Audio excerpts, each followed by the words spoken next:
नमस्कार दोस्तों, स्वागत है आप सभी का ऑनलाइन बोर्ड स्टडी चैनल में। तो काफ़ी दिनों के बाद इधर थोड़ा मैं बिजी था, जिसके वजह से वीडियो नहीं आ रही थी, लेकिन अब से वीडियो आपको मिलेगा। ठीक है, तो काफ़ी दिनों के बाद दोस्तों मैं आया हूँ आपको पूरे जोश के साथ और पूरे सक्रिय रूप से आप लोग को बताऊंगा और पॉजिटिव रूप से आप लोग पूरा विश्वास रखिए कि आपको काफ़ी बेटर प्रोवाइड कराऊंगा। तो सीटेट का पेपर 1 में आप लोग का हिंदी में करा रहा था, जो हिंदी जो अभी तक नहीं हुआ है वह 23 दिसंबर 2021 का 23 दिसंबर 2021 का पेपर मैं अभी तक नहीं करा पाया हूं, जो आज मैं कराऊंगा ट्रिक से। और हिंदी सबसे ज़्यादा वीक चल रहा है काफ़ी लोगों का, क्योंकि सीटेट में सबसे ज़्यादा हार्ड है। तो इसको कैसे करते हैं चलिए देख लेते हैं 23 दिसंबर के पेपर को काफ़ी बेटर तरीका से। भाई मेरे यहाँ आप लोगों को दिक्कत की संभावना ही नहीं है, क्योंकि मज़ा आ जाएगा आप लोग देखेंगे। तो प्रश्न क्या कहता है सुनिएगा कि बच्चे में मातृभाषा के विकास को सामान्यतः माना जाता है। मातृभाषा के विकास, यहाँ पे बोला है मातृभाषा। बोले तो जब बच्चा जन्म लेता है वहाँ की जो भाषा होती है उसके विकास को सामान्यतः क्या माना जाता है? अर्जन बोला जाता है कि सीखना बोला जाता है? ये बताइए आप सभी कोई। अर्जन बोलेंगे कि सीखना बोलेंगे? ये तो आपका होगा ही नहीं, ये दोनों होगा नहीं। क्या बोलेंगे? तो बच्चा कोई भी भाषा जो होता है ना दोस्तों, वो अर्जित करता है। क्या करता है दोस्तों? अर्जित करता है, सीखना नहीं होगा। ठीक है, अर्जन करना होगा मातृभाषा को। ठीक है, तो जिन लोगों ने ये किया है उन सभी का सही है। और आप सभी कोई घबराए नहीं, मेरे यहाँ काफ़ी बेटर तैयारी होती है और आज से आपका वीडियो शुरू हो रहा है काफ़ी बेटर तरीका से और पूरे सक्रिय रूप से। जितना भी है मैं सभी को कराऊंगा प्रोवाइड धीरे धीरे। तो एक बार लाइक बनता है, काफ़ी दिनों के बाद आया हूँ मैं, और एक बार सब्सक्राइब कर लीजिए। आप लोगों से मैं दूरी बना लिया था, लेकिन मैं फिर से आ गया हूँ। देखिएगा, भाषा सीखने के आरंभिक वर्षों में कहानियां है। कहानी क्या करता है? देखिए, कोई भी हम लोग जब कहानी सुनते हैं ना, तो नैतिकता के लिए होगा कि भाषा सीखने हेतु निवेश होगा कि दोहराव? दोहराव तो हम लोग नहीं मारेंगे। ठीक है, पुनरुत्पादन, फिर से उत्पादन करना, ये वाला काम तो नहीं करेंगे। अपने समाज के बारे में सीखना। देखिए, भाषा सीखने में जो कहानियां होती है, ये जरूरी नहीं है कि अपने समाज के बारे में, भाई दूसरे के समाज के बारे में भी सोचना बहुत जरूरी है। तो भाई सेल्फ ना कहते हैं उसको, सेल्फिश नहीं बनना है। सी टेट कहता है कि कोई भी ऑप्शन सेल्फिश हो उस ऑप्शन को ना मारे। तो नैतिकता के लिए जरूरी नहीं है, नैतिकता के लिए हो तो सामाजिकता के लिए नहीं होगा, तो ये भी आपका गलत हुआ। ठीक है ना, सेल्फ, यहाँ भी सेल्फ डिफेंस चल रहा है। तो देखिए, ये देखिए, भाषा सीखने हेतु निवेश है। कहानी क्या है? एक निवेश है। क्या चीज का? भाषा सीखने हेतु। जैसे कि कहानी जो भी होती है, हिंदी में हो सकती है, तमिल में हो सकती है, अंग्रेजी में हो सकती है, ये सब क्या है? निवेश है। सीखने के लिए क्या है? निवेश है दोस्तों। ठीक है, तो जिन लोगों ने बी किया उनका सही है। अब मजा आएगा भाई, काफी लॉन्ग क्वेश्चन देख रहे हैं ना, वहां भी क्वेश्चन लॉन्ग देख करके घबराइएगा नहीं। जब तक हम है तब तक घबराने की बात नहीं है दोस्तों। हम प्रेम से, पूरे प्रेम से चलाएंगे। आप लोग भी प्रेम से चलिए, बहुत बड़ी चीज होती है दोस्तों। एकदम प्रेम से पढ़िए क्वेश्चन को कि एक शिक्षिका कक्षा 5 में अच्छा, सुंदर, बुरा, रंगीन, बूढ़ा, युवा आदि शब्दों का बहुत से वाक देती है। अच्छी बात है भाई, दे।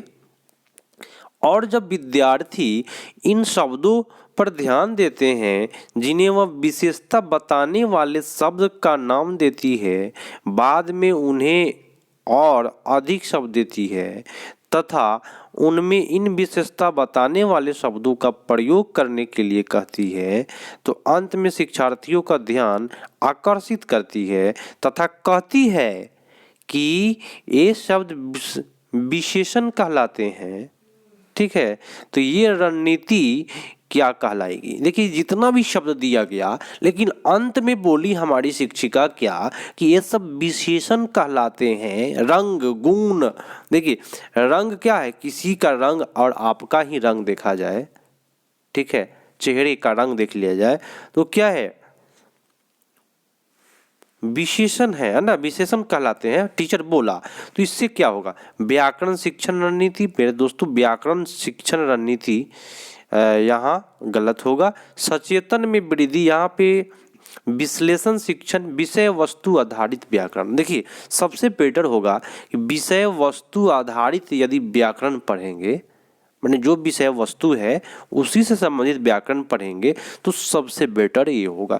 क्योंकि देखिए आप कहेंगे सर व्याकरण तो गलत होता है, मैं बताता हूँ, विशेषण व्याकरण के अंतर्गत ही आता है दोस्तों, जिसकी वजह से विषय वस्तु आधारित जो हो जाएगा वो बेटर व्याकरण में जाएगा। बात समझे ना।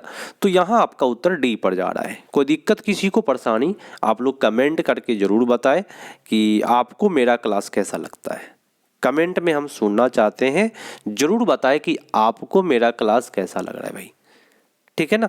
चलिए अब आइएगा कि कौन सी विधि दोहराव वाले अभ्यास को एक बड़ी प्रविधि मानती है। जो दोहराव होता है ना, कोई भी चीज का जो दोहराव होता है, तो भाई कभी भी अगर मैं देखिए एक ही शब्द को बोलूँगा इस आप लोग लाइक करिए, फिर मैं बोलूँगा कि लाइक करिए, फिर मैं बोलूँगा लाइक करिए, आप लोग सुनेंगे कि नहीं सुनेंगे, सुनेंगे।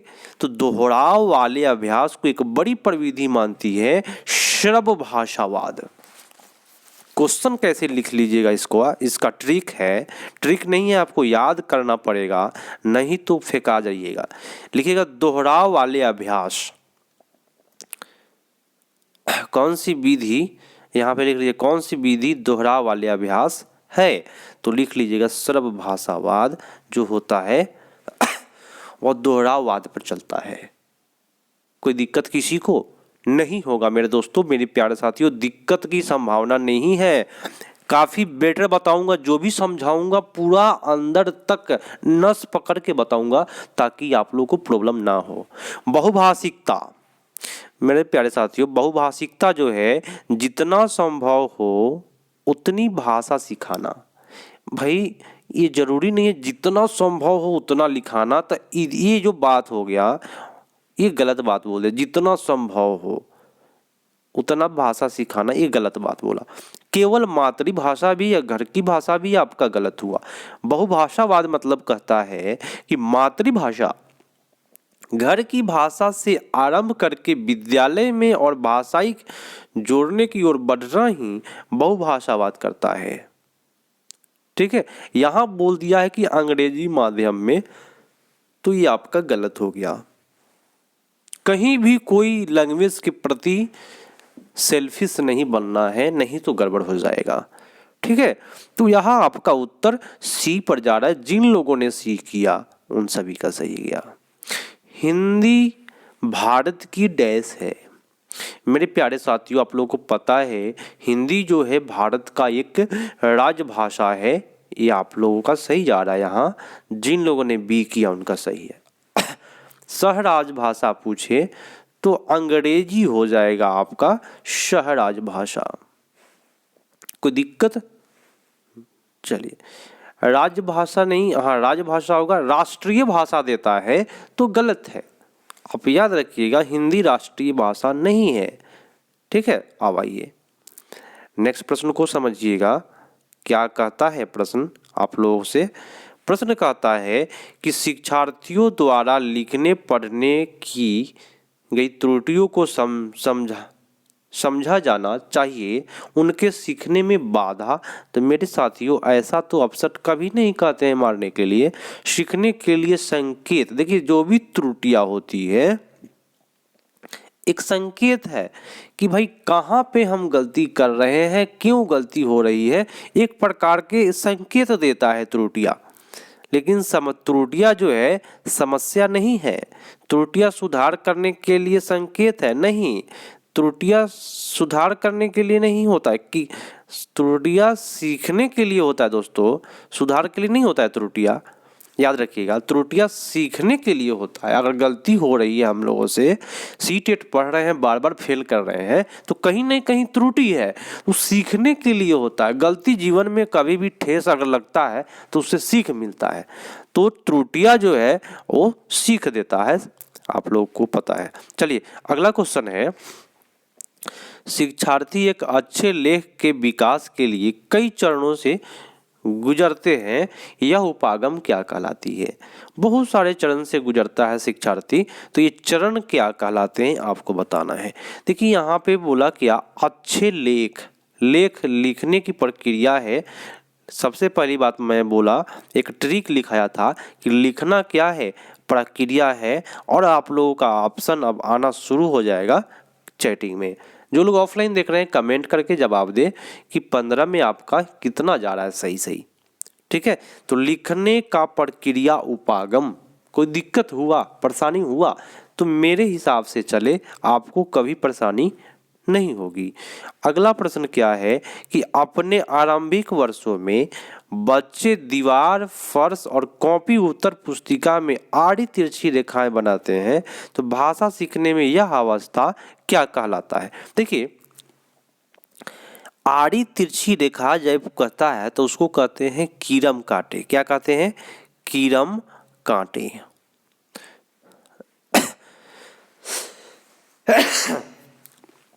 देखिए, पहला क्लास का जो भी बच्चा है उसमें घसता है, कॉपी पर भांगने का काम करता है, घसता है, कलम को ऐसे ऐसे ऐसे ऐसे चलाता है, इसको कहते हैं कीरम कांटे, है ना। कीड़ा हुआ काट, मतलब कीड़ा की तरह वो बनाता है कलम से, तो इसको कहते हैं कीरम कांटे। और कीरम कांटों के ही बोलते हैं स्क्रिबलिंग।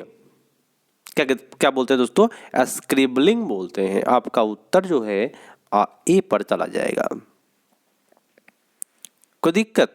तो यहाँ अंग्रेजी दे दिया और हिंदी दे देगा तो फेंकाइएगा नहीं, लिख लीजिएगा कीरम कांटे बोलते हैं उसको। अब अगला प्रश्न है कि निम्नलिखित में कौन सी सीखने का आकलन है? यहाँ पे कभी भी सुनिएगा मेरी बात ध्यान से, तो आप लोग को ज़्यादा समझ में आएगा। सीखने का रहे तो शिक्षक के बारे में पूछ रहा है, का रहे तो शिक्षक के बारे में बोलता है, तो उसी के हिसाब से बोलिएगा। सीखने का आकलन तो शिक्षक लिखित परीक्षा तो यहाँ नहीं होगा। अवधि के अंत में योगात्मक आकलन होता है, संकलात्मक आकलन भी नहीं, आपका रचनात्मक आकलन आपका होगा। क्योंकि सीखने का आकलन जो भी करेगा टीचर, वो रचनात्मक ही करेगा सबसे बेटर। टीचर का गुण है रचनात्मकता बनाना, तो आपका उत्तर सी हो जाएगा। नेक्स्ट प्रश्न पर आ जाइए आप सभी। प्रश्न क्या कहता है सुनिएगा। यदि एक बालक किसी एक भाषा का अच्छा पाठक, अच्छी पाठिका है, तो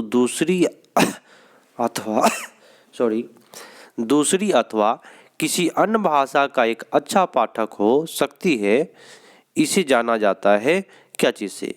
पठन क्षमता से, पढ़ने की रणनीति से, कौशल का आंतरण से, उच्च स्तरीय कौशल से।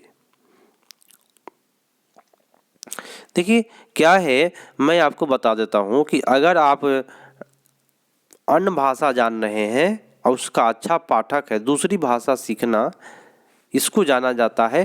देखिए, दो भाषा सीख रहे हैं तो दो भाषा के बीच में एक अंतर होता है ना दोस्तों, अंतर होता है, तो इसको कहते हैं कौशल अंतरण। कोई समस्या, कोई प्रॉब्लम अगर हो तो जरूर बताइएगा कि क्या समस्या है। ठीक है, अगले प्रश्न पर आ जाइए आप सभी। प्रश्न क्या कहता है कि सीखने के प्रतिफल मतलब होता है रिजल्ट। ठीक है, तो सीखने का प्रतिफल बोले तो रिजल्ट क्या बताता है? तो वे दक्षताएं जिन्हें द्वारा पाठ्यक्रम के अंत में प्राप्त कर लेनी चाहिए और प्रदर्शित करना चाहिए। देखिए, रिजल्ट क्या है? तो पाठ्यक्रम के अंत में जो भी हम लोग प्राप्त करते हैं और उसको जो प्रदर्शित किया जाता है बोर्ड के द्वारा या टीचर के द्वारा, तो उसी को कहते हैं प्रतिफल, बोले तो रिजल्ट। सबसे बेटर ये हुआ। ठीक है, तो इससे बेटर आपका हो ही नहीं सकता है कोई दिक्कत। चलिए, अगला प्रश्न है कि निम्नलिखित में कौन से दो उपचारात्मक शिक्षण के मुख्य उद्देश्य है? दो उपचारात्मक शिक्षण के मुख्य उद्देश्य का है उपचारात्मक शिक्षण शिक्षार्थियों के सीखने को बेहतर बनाने के लिए है। तो भाई चलिए, तो फिर से सुनिएगा जरा, थोड़ा सा खांसी हो गया जिसकी वजह से डिस्टर्ब चल रहा है। चलिए, निम्नलिखित में दो उपचारात्मक शिक्षण का मुख्य उद्देश्य। तो फर्स्ट तो हो गया है आपका कि सीखने को बेहतर बनाने के लिए। अच्छी बात है भाई, उपचार क्यों होता है? ताकि हम लोग कुछ बेहतर हो सके। मान लीजिए हम लोग बीमार पड़ गए तो उपचार हुआ, क्यों? ठीक होने के लिए, बेहतर होने के लिए इलाज होता है। ठीक है, तो उपचारात्मक शिक्षण शिक्षकों में शिक्षण में बदलाव करने के लिए भी होता है ना। हम लोग जब ठीक हो जाते हैं तो बदलाव हो जाता है। ठीक है, तो आपका दो ऑप्शन यहाँ सही जा रहा है। उपचारात्मक शिक्षण जो है वह समझने के लिए नहीं होता है। उपचार हो रहा है, ये जरूरी नहीं है कि कोई डॉक्टर आया और हम लोग को इलाज कर दिया और हम लोग भी डॉक्टर बन गए, ऐसा नहीं होता है। समझने के लिए नहीं हुआ। उपचारात्मक शिक्षण अभिभावक के लिए होता है मेरे दोस्तों, ऐसा नहीं होता है। तो आपका ए और बी ही सबसे बेटर जाएगा सही।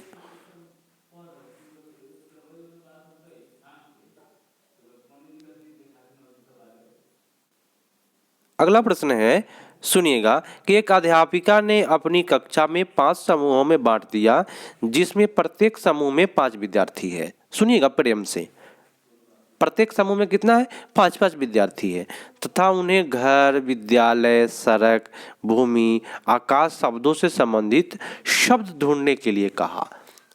बोला कि शब्द ढूंढो, घर से संबंधित ढूंढो, विद्यालय से संबंधित सड़क, भूमि से संबंधित शब्द को ढूंढो। बोला 5 समूह को, तो प्रत्येक समूह ने 10 से 15 शब्द ढूंढे और अन्य शब्दों के साथ साझा किए। अध्यापिका ने यहाँ शब्दावली शिक्षण के लिए कौन सी प्रविधि अपनाई थी? शब्दावली देखिए, जो ढूंढने का काम चल रहा है 5 समूह में बांट करके, वो कौन सी प्रविधि अपनाई है टीचर? तो ये जो आकाश है, घर है, सड़क है, भूमि है, ये सब थीम पर आधारित शब्दावली है, क्योंकि थीम में इस सब का चर्चा है दोस्तों। वाक्यांश, शब्दांश, वर्गीकरण, ये सब नियामक शब्द नहीं दोस्तों, ये सब थीम आधारित है आपका। ठीक है, थीम मतलब पर्यावरण का नहीं, यहाँ पे एक प्रकार का थीम बनाया हुआ है एनसीएफ के द्वारा, उनके द्वारा। ठीक है, चलिए आपका उत्तर हो गया बी पर सबसे बेटर। और आज का लास्ट प्रश्न है, आप सभी लाइक जरूर करें और अभी तक सब्सक्राइब नहीं किए हैं, सब्सक्राइब करके दोस्तों के पास जरूर शेयर करें कि भाई यहाँ पढ़ाई करके एक बार देख लो, मजा आ जाएगा। सीखने के सिद्धांत के रूप में रचनावाद का विकास है। रचनावाद का विकास क्या है? तो मेरे साथियों, मैं आपको बताऊं कि सीखना व्यक्तिगत विशेषता है। सीखना क्या है? एक व्यक्तिगत विशेषता है। ये व्यक्तिगत विशेषता है, यहाँ सेल्फ है ना। मैंने बोला कि सेल्फिश वाला ऑप्शन को नहीं मारना है, जो सेल्फ के बारे में बोले। सभी विद्यार्थियों की भाषा नहीं सीख सकता है। क्या सब बस व्यक्ति भाषा नहीं सीखेगा? गलत बोला। सीखना पूरी तरह से मनोवैज्ञानिक घटना है, और यहाँ बोला क्या? पूरी तरह से। इतना कॉन्फिडेंस के साथ भी जो ऑप्शन बोल दे ज़्यादा से ज़्यादा, ओवर कॉन्फिडेंस इसको बोलते हैं, ओवर कॉन्फिडेंस, तो ये भी गलत हुआ। सीखना सामाजिक निर्मित है, मतलब सीखना जो है समाज के द्वारा निर्मित है, मतलब समाज में भी आप सीख सकते हैं।